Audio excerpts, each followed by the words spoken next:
하지만 미국과 중국이 이렇게 무역 전쟁을 벌이는 것은 단순히 무역 적자를 해소하기 위한 목적이 아니라 세계 패권을 놓고 벌이는 패권 경쟁이 핵심이라는 것입니다. 그래서 미국은 그 트럼프가 속한 공화당뿐만 아니라 민주당까지 미국에 대한 이 무역 전쟁에서 트럼프에 대한 지지를 그렇게 협력하고 있습니다. 초당적인 협력이 이루어지고 있는 것이죠. 왜요? 자칫 잘못하다가는 미국이 중국에게 세계 최강 국가라는 지위를 넘겨줄 위기에 처했기 때문에 그렇습니다. 그래서 트럼프가 조금 거칩니다만 아무렇게나 행동하는 것이 아니라 오바마 정권부터 해왔던 연상선에서 이 중국에게 접근하고 있는 것이 핵심입니다. 일본이 한동안 강성한 나라가 되었습니다. 미국의 여러 가지 그 회사들과 부동산을 사들였습니다. 그래서 그때 일본은 자기가 엔화를 기축통화로 만들려고 했습니다. 그때 1985년 프라자 합의를 통해 가지고 일본이 완전히 하강 국면으로 접하게 됩니다. 지금 미국은 다시 한번 자기의 턱밑을 추격하고 있는 중국을 향해서 이러한 정책을 다시 한번 성공시키려고 노력하고 있고, 이를 알고 있는 중국은 저항하고 있는 것입니다. 이게 바로 미국과 중국이 무역 전쟁을 통해서 싸우고 있는 핵심적인 요소라는 것을 우리가 알아야 되겠습니다. 여러분, 단순히 뭔가 행동할 때에는 아무 의미가 없는 것이 아니라 상당한 의미가 있는 것입니다. 마찬가지입니다. 성경도 분명한 목적을 가지고 기록됐습니다. 분명한 목적과 의도를 가지고 전달하고자 하는 핵심이 분명히 존재한 것이죠. 그러면 에베소서 말씀은 우리에게 무엇을 전달하려고 하겠습니까? 제가 2주 전에 에베소를 강의하면서 우리 그리스도인들은 하나님 안에서 이방인과 유대인이 하나가 되었는데, 하나님의 가족된 사람은 노마의 성인식을 기억하면서 옷을 갈아입어야 된다고 말씀을 드렸습니다. 옛사람의 모습을 내어버리고 새 사람의 모습을 가져야 된다고 제가 말씀을 드렸습니다. 이제 이어서 이어지는 바울의 가르침은 바로 무엇이냐? 새 사람의 특징이 무엇인가를 분명하게 말씀하고 있다는 것입니다. 오늘 설교의 주제가 바로 이겁니다. 새 사람의 특징이 무엇이냐? 이것을 파악하는 것이 오늘 말씀의 핵심적인 요소입니다. 그래서 이 지난주 설교했던 것과 연결이 됩니다. 25절에 보면 그런즉 그랬죠. 노마의 성인식을 빗대서 어린아이의 옷을 버리고 이제 모든 혜택을 누릴 수 있는 그러한 노마의 성인의 옷을 입어라, 그렇게 말씀을 했다고 했습니다. 그러면 여기에서 이제 변화된 그리스도인의 모습을 통해서 나타나야 될 핵심적인 요소가 무엇이냐? 결과론적으로 그런즉 그렇게 이야기하고 있어요. 거짓을 버리고 이웃과 참된 것을 말하라. 이는 우리가 서로 지체가 됨이라. 이렇게 말씀하고 있습니다. 자, 여기에서 말하고 있는 이웃은 누굴까요? 이제 우리가 그리스도 안에서 새로운 옷을 입은 변화된 사람이 됐습니다. 이 주님의 자녀가 된 변화된 우리는 이웃과 잘 지내야 됩니다. 여기서 말하는 이웃이 누굴까요? 우리 아파트 옆집에 사는 그러한 사람들이 아니라 뒷부분에 보면은 서로 지체가 된다 그랬잖아요. 여러분, 아파트 옆동에 사는 사람들, 앞집에 사는 사람과 지체의식이 있습니까? 아니죠. 교회 식구들이 바로 지체의식을 가져야 된다고 이야기하죠. 그래서 여기에서 말하는 이웃은 교회의 성도들을 가리키는 것입니다. 그러면 사도 바울이 새 사람의 특징으로서 이제는 새로운 삶을 살아야 되는데, 그 특징적인 요소로서 뭘 이야기합니까? 교회 성도들과 거짓을 말하지 않는 관계적인 것을 이야기하고 있다는 것입니다. 여러분, 저는 설교를 준비하면서 고민을 해봤습니다. 많은 사람들이요, 예수님을 믿어서 간증을 많이 합니다. 내가 주님을 믿다 보니까 주님께서 나를 변화시켜 주셨다라는 그런 부분들에 대해서 간증하는 경우가 많이 있습니다. 그때의 포인트는 주로 어디에 있느냐? 나 자신의 변화일 때가 많습니다. 예수 믿기 전에는 내가 이랬는데 예수를 믿는 이러한 과정을 통해서 내가 예수 믿고 난 이후에 이렇게 변했다. 그렇게 이야기합니다.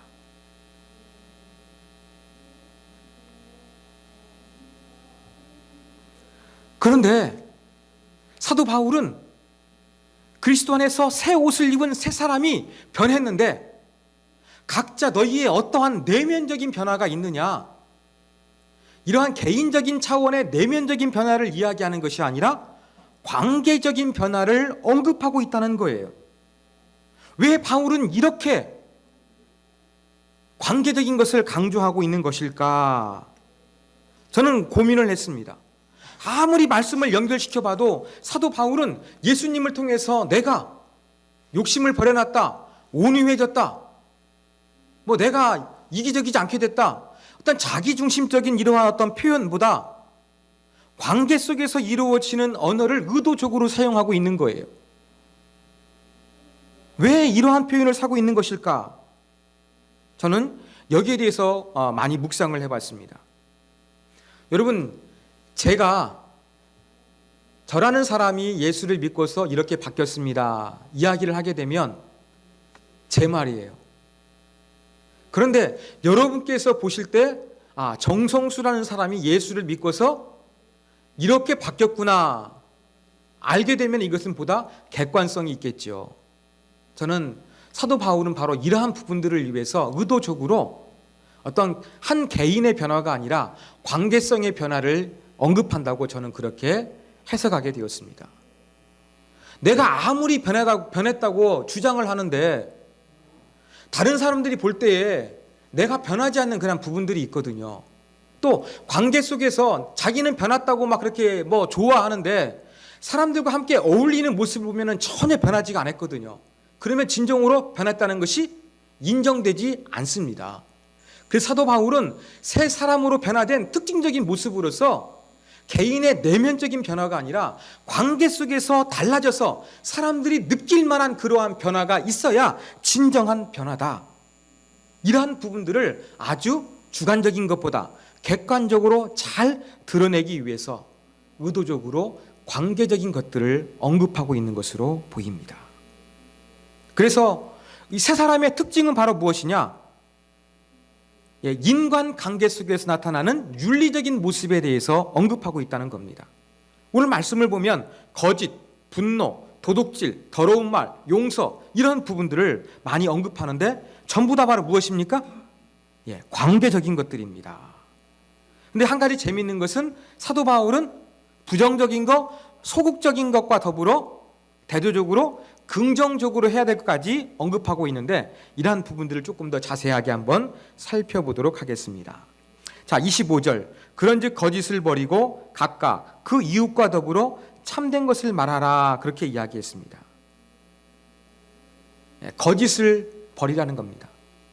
거짓말하지 말래요. 여러분, 관계 속에서 타인을 속이지 않는 거 정말 중요합니다. 나는 알리바이를 만들어서 사람을 속였다고 하는데 생각보다 사람들은 많은 부분들을 느끼고 있습니다. 그래서 우리는 이 위장된 거짓말, 남을 속이려고 하는 거짓말, 우리가 이런 부분들을 버려야 됩니다. 그리고 이 부정적인 모습을 안 하는 것이 아니라 적극적으로 무슨 말을 해야 되겠습니까? 참된 말을 하는 사람이 되어야 되겠습니다. 여러분, 성도가 서로를 속일 때에는 건강한 모습이 나타날 수가 없어요. 교회가 사랑의 공동체가 될 수가 없어요. 왜? 믿을 수가 없거든요. 불신이 싹트거든요. 사랑으로 하나 될 수가 없는 것입니다. 바로 그렇지 않기 위해서 무엇이 있어야 되겠습니까? 거짓된 모습을 버리는 모습이 우리 가운데 필요하다는 것입니다.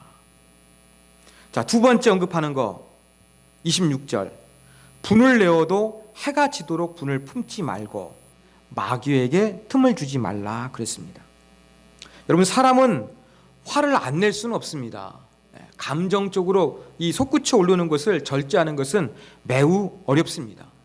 그래서 성경은 화를 내지 말라는 것이 아니라 어떻게 이야기합니까? 화를 낼 만한 상황이 된다 할지라도 해가 지도록 그 분노의 감정을 품지 말라 그랬어요. 여러분, 이것은 일반적으로 그냥 우리가 쉽게 말하는 열받는 상황이 아닙니다.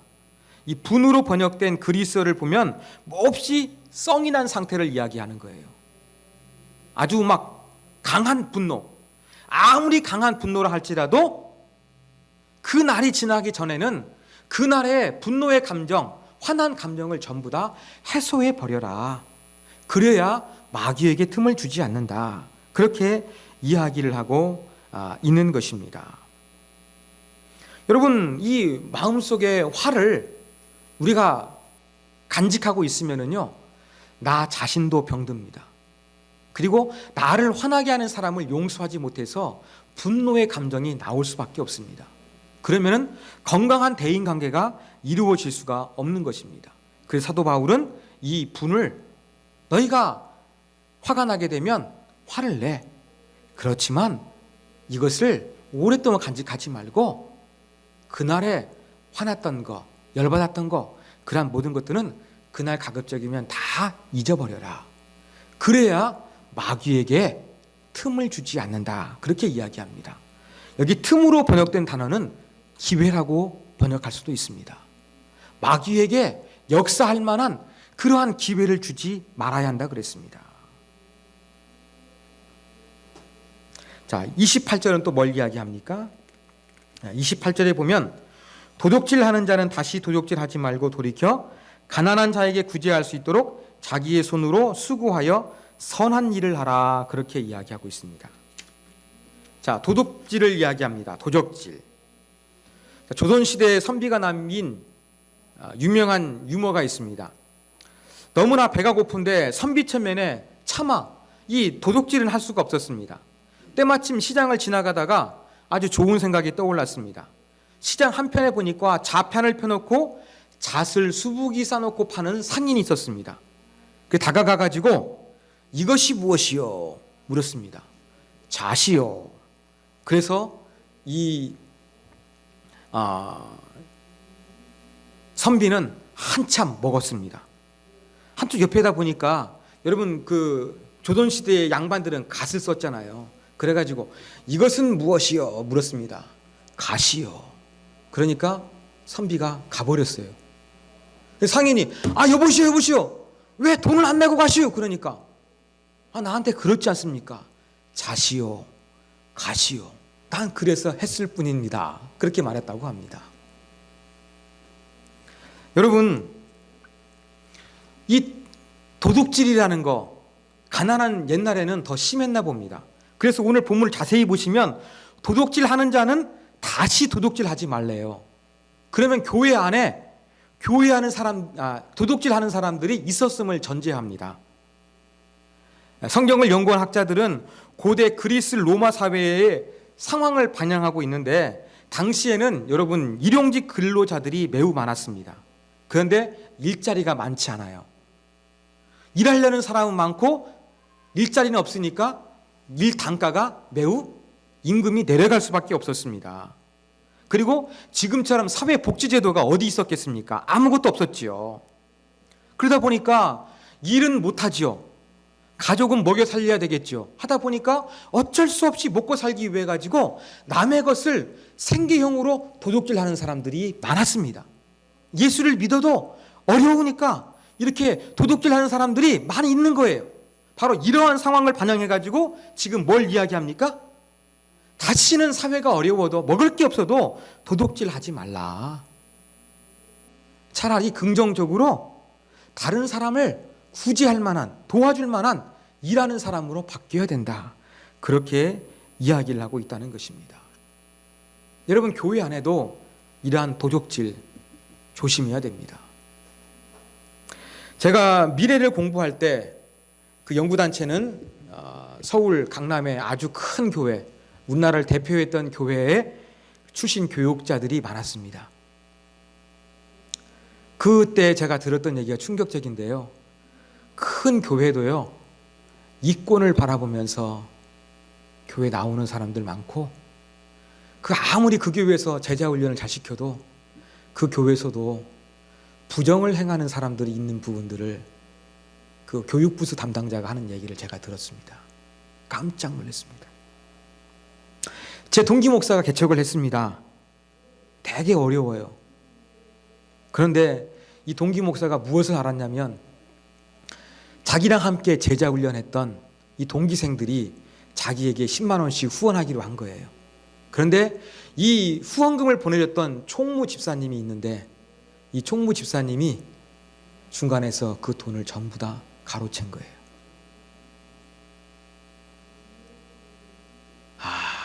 그 얘기 듣고는 제가 깜짝 놀랐습니다. 어느 교회 이야기입니다. 그 교회 집사님은 교회 물건을 사는데 자기 물건을 삽니다. 그래서 이렇게 교회 물건을 살면서 자기 물건을 사가지고 전부 다 계산하는 거예요. 이 모습을 같이 간 성도가 알았습니다. 여러분, 이러한 부정을 저지른 집사 보니까 어떨까요? 교회 다니고 싶을까요? 같이 대화하고 싶을까요? 여러분, 교회 안에서 많은 표가 나진 않지만 작은 거, 그렇게 물건을 사면서 자기의 물건 하나 더 사는 겁니다. 계란 10판을 교회에 사와야 되는데 12판을 사가지고 2판을 자기가 가져가고 교회는 10판만 가져오고 그 금액은 교회에 청구하고. 여러분, 이러한 집사의 행동이 있는데 과연 그것을 교인들이 알게 되면 그 교회는 건강해질 수가 있겠습니까? 여러분, 생각보다 이러한 도적질이라는 거, 그러면서 자기가 그렇지 않고 선한 사람이라는 것처럼 거짓말하는 그런 모습들, 위선자들 교회 안에 많습니다. 교회는 이러한 사람들을 변화시키는 곳입니다.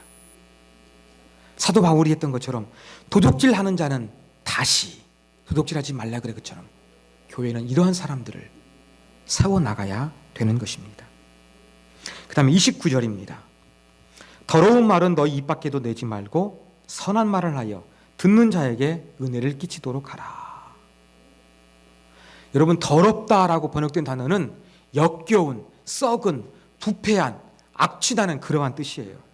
더럽고 악취나는 말을 하지 말라는 거예요. 부정적인 말을 하지 말라는 거예요. 오히려 은혜가 되는 좋은 말, 선한 말을 하라고 이야기를 하고 있습니다. 저는 이 부분을 설교하면서 참 정말 이 말하는 것이 어렵구나, 더 조심하겠구나, 그런 부분들을 느끼는 계기가 되었습니다. 진짜 저는 의도하지 않았는데 말 때문에 상처를 줄 수 있겠구나, 그것을 다시 한번 좀 깊이 느꼈던 일이 있었습니다. 저는 어떤 B라는 분으로부터 A라는 분에 대해서 그 사람이 어떠한 특징이 있는가 조금 말씀해 주시는 그러한 이야기를 듣게 되었습니다. 좋은 의미에서 그분은, B라는 분은 저한테 해주신 거예요. 그런데 제가 어느 날 그 A라는 분한테 B라는 사람으로부터 들었던 이야기를 들었다고 언급을 하면서 제가 A에 대해서 사용 설명서를 들었습니다. 제가 분명히 그런 표현을 썼어요. 그런데 이 말을 듣다 보면은 기분이 나쁠 수 있잖아요. 왜요? 사용 설명서는 인격체에게 쓰는 말이 아니라 물건에게 쓰는 말이기 때문이죠. 저는 그분을 진짜 단 한 번도 비인격적으로 대우한 적이 한 번도 없어요. 내가 왜 그랬을까 제가 생각을 해봤더니, 여러분 2년 전에 한번 기타 치면서 조금 자녀 교육 갔던 이병준 목사 기억나십니까? 여름에 그 목사님이 책을 냈어요. 동기인데 저랑. 남편 사용 설명서, 자녀 사용 설명서. 책을 냈을 때 선물했는데 제가 그 기억이 있으니까 잔상이 남아가지고 아마 제가 그런 표현을 제가 그냥 아무 생각 없이 썼던 것 같아요. 저는 전혀 의도하지 않았는데 그분한테 말로써 상처가 됐고, 저는 전혀 나쁜 말이 아니었는데 그분이 듣기에는 더러운 말로 들렸던 거죠. 제가 잘했다는 것은 아닙니다. 여러분, 이렇게 말이라는 것은 상대방에게 상처가 주는 더러운 말로서 둔갑하기가 쉽다는 것을 우리가 잘 기억하고 조심스럽게 말을 해야 되겠구나, 제가 그것을 아주 뼈저리게 느끼게 되었습니다. 여러분, 그래서 우리는 어떤 말을 해야 되겠습니까? 가급적이면 좋은 말, 칭찬하는 말, 위로가 되는 말, 격려하는 말, 이러한 말을 하고 조금 부정적인 말을 우리가 조심하는 것이 바로 변화된 새 사람이 된 그리스도인의 특징이라고 말할 수가 있을 것입니다. 여러분, 사람은 말을 정말로 많이 하며 살아갑니다. 여러분, 그 기네스북에 여러 가지 기록이 있는데 여러분, 말하는 기록도 있더라고요. 1955년 이 케빈 시넴이라는 사람은요, 쉬지 않고 133시간을 말했어요.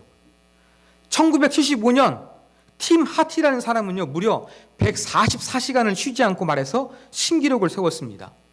저는 여자들이 이 기록 세울 줄 알았는데 남자가 세웠더라고요. 여성 최고 기록은 1958년 미국의 메리라는 여성이 110시간 30분 동안 쉬지 않고 말을 했다고 합니다. 이렇게 사람이 일반적으로 하루 동안 가정이나 직장에서 말하는 이 말을 그 단어 수를 해가지고 책을 만들면은요, 약 70페이지 정도 나온다고 합니다. 그리고 1년 동안 말하는 것을 책으로 만들면 150페이지짜리 책으로 180권을 만든다고 합니다. 우리는 생각보다 말을 이렇게 많이 하면서 살아갑니다. 자, 이렇게 말을 많이 하는데 어떤 말을 많이 했을까 한번 평가해 본다고 생각해 보십시오. 내가 했던 말, 긍정적인 말을 했을 때, 덕을 세우고 다른 사람을 칭찬해 주는 말을 했을 때 제가 10,000원을 받아요. 그리고 욕을 하거나 다른 사람을 비방하거나 흉보는 말을 했을 때 내가 5,000원을 상대방한테 줘야 된다고 생각해 보십시오. 그래가지고 1년 동안 한번 내가 했던 말에 한번 이 경제적으로 한번 마이너스가 났을까 플러스가 났을까 계산해 보면 여러분 어떠한 결과가 나왔을 것 같습니까? 여러분의 1년의 언어 생활은 다른 사람 세워주고 덕스러운 말을 많이 해서 플러스가 났을 것 같습니까? 부자가 되었을 것 같습니까? 아니면은 흉보고 욕하고 분내는 말을 많이 해가지고 바닥을 찍는 적자 마이너스를 났을 것 같습니까? 우리는 이렇게 한번 구체적으로 우리는 어떤 말을 하고 있는가 살펴보는 겸허함이 필요한 것 같습니다. 자, 제가 지금까지 5가지 말씀드렸어요. 사도 바울이 이 성인식을 끝내서 변화된 새 사람의 특징 말씀을 드렸습니다. 첫 번째가 뭐였습니까? 뭐였죠? 거짓말. 두 번째가 뭐였습니까? 화내는 거. 세 번째가 도둑질하는 거. 네 번째가 더러운 말. 이런 걸 이야기했습니다. 자, 이것은 긍정적인 겁니까? 부정적인 겁니까? 인간관계 속에서 부정적인 거지 않습니까? 저는 말씀을 묵상하다가 이 부분에 대해서 사도 바울이 그 율법에 능한 율법 박사입니다.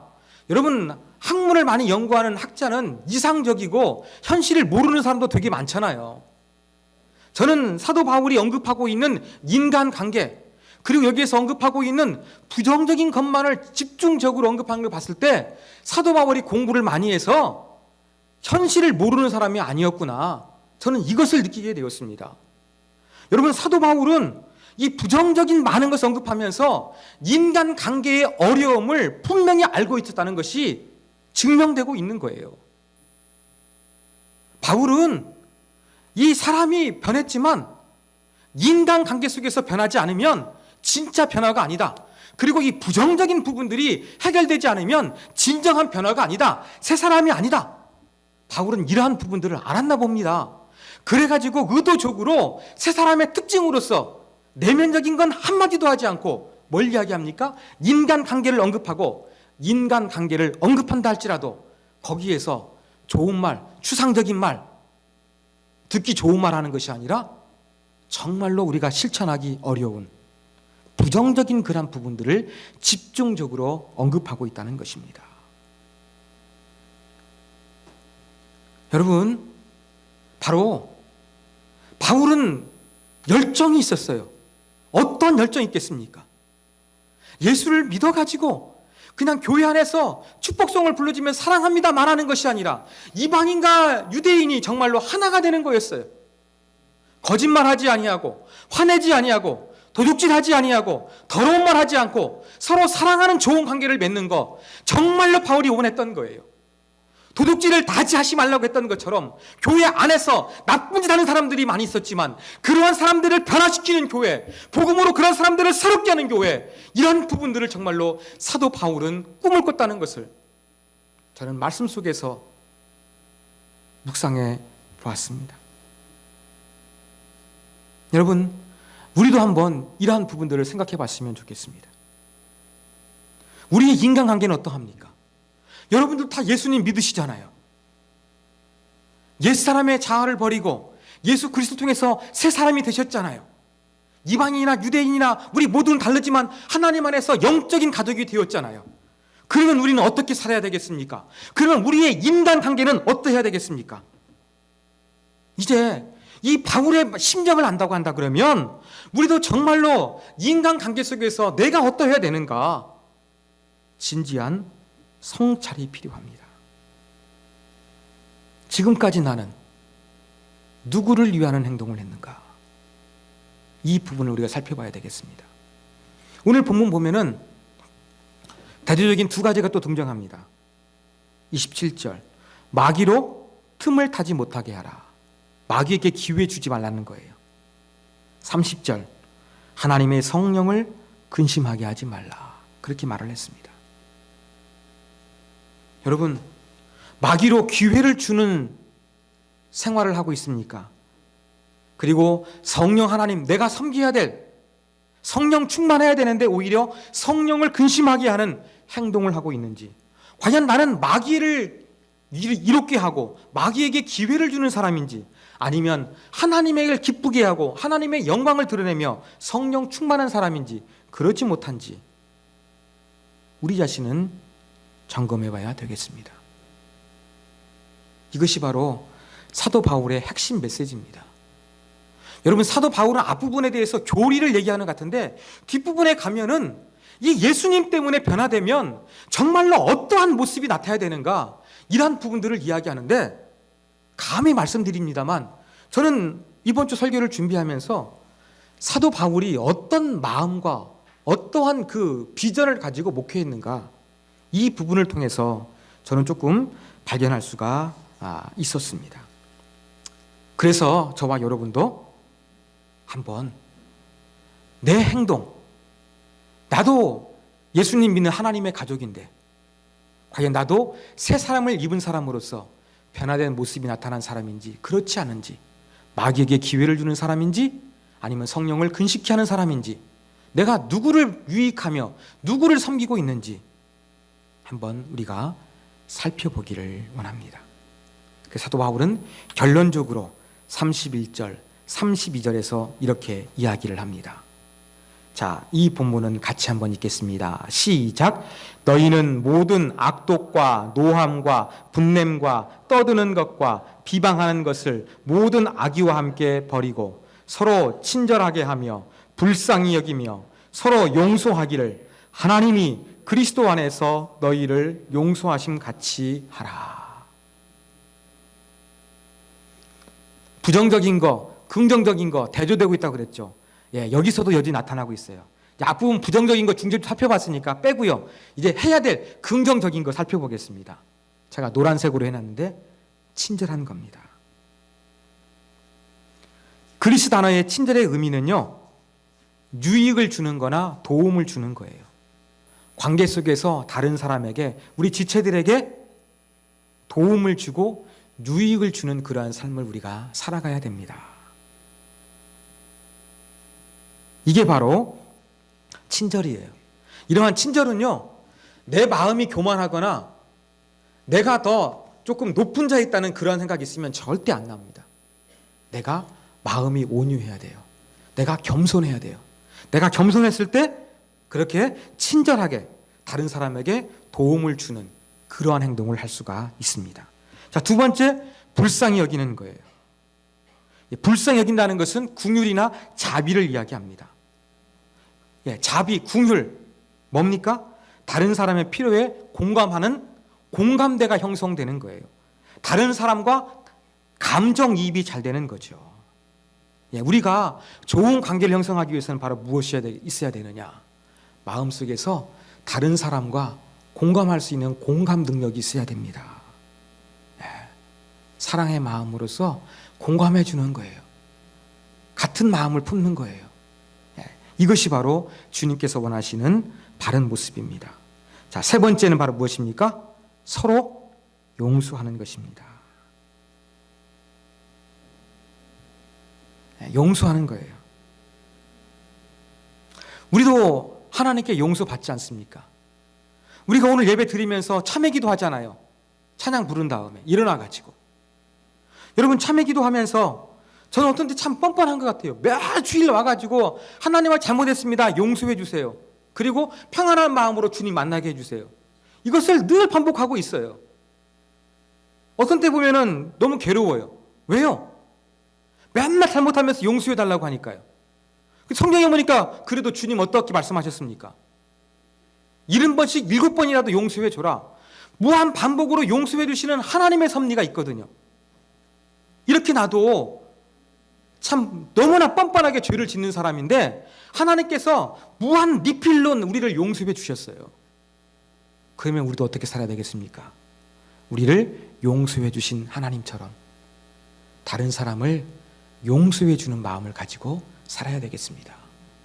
인간관계, 바울도 어려운 줄 압니다. 그래서 인간관계 속에서 세 사람의 특징을 드러내라. 나도 안다. 그것이 얼마나 어려운지를. 그렇지만 이것이 없어야 된다 이야기하면서 부정적인 거 안 하는 걸로 그치지 않고 친절하고 불쌍히 여기고 서로 용서하는 아름다운 관계 속에서 세 사람의 새 옷을 입은 아름다운 특징, 주님 닮은 특징을 드러내는 사람이 되라. 바울이 이것을 강조하고 있습니다. 이제 저와 여러분의 차례입니다. 하나님, 나도 세 사람의 특징이 간직한 하나님의 사람, 관계 속에서 부정적인 것을 버리고 하나님 닮은 아름다운 것들을 실천할 수 있는 사람 되게 하여 주시옵소서. 같이 한번 우리 말씀 생각하면서 기도하도록 하겠습니다.